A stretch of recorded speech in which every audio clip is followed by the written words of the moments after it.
Michael here, and today we're looking again at Psalms 116 with the exposition for verse 3 and 4.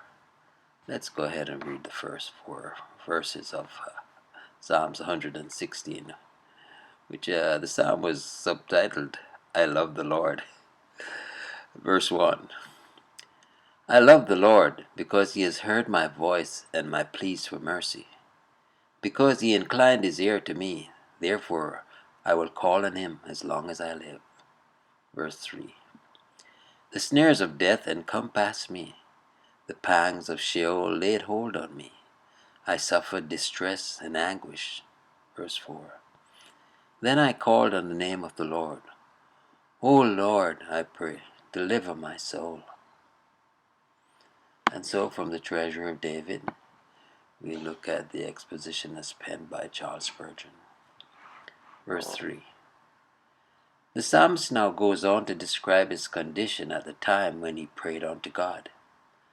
The sorrows of death compassed me. As hunters surround a stag with dogs and men, so that no way of escape is left, so was David enclosed in the ring of deadly griefs. The bands of sorrow, weakness, and terror, which death is accustomed to bind men, ere he drags them away to their long captivity, were all around him. Nor were these things around him in a distant circle.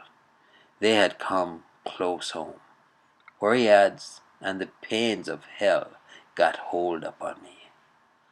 Horrors such as those which torment the lost seized me, grasped me, found me out, searched me through and through, and held me a prisoner. He means by the pains of hell those pangs which belong to death, those terrors which are connected with the grave.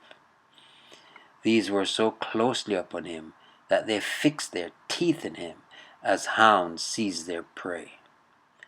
I found trouble and sorrow. Trouble was around me, and sorrow within me. His griefs were double, and as he searched into them they increased. A man rejoices when he finds a hid treasure. But what must be the anguish of a man who finds, where he least expected it, a vein of trouble and sorrow? The psalmist was sought for by trouble, and it found him. And when he himself became a seeker, he found no relief but double distress. Verse 4. Then I called upon the name of the Lord. Prayer is never out of season. He prayed then, when things were at their worst. When the good man couldn't run to God, he called to him. In his extremity his faith came to the front. It was useless to call on man, and it may have seemed almost as useless to appeal to the Lord. But yet he did, with his whole soul, invoke all the attributes which make up the sacred name of Jehovah. And thus he proved the truth of his confidence. We can, some of us, remember certain very special times of trial, of which we can now say, Then called I upon the name of the Lord. The psalmist appealed to the Lord's mercy, truth, power, and faithfulness, and this was his prayer. O Lord, I beseech thee, deliver my soul. This form of petition is short, comprehensive, to the point, humble, and earnest. It were well if all our prayers were molded upon this model. Perhaps they would be if we were in similar circumstances to those of the psalmist, for real trouble produces real prayer. Here we have no multiplicity of words and no fine arrangement of sentences.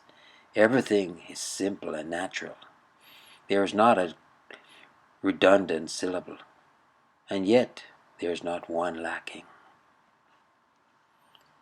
Yes, indeed, when the going gets rough, our call to God is really basic and simple.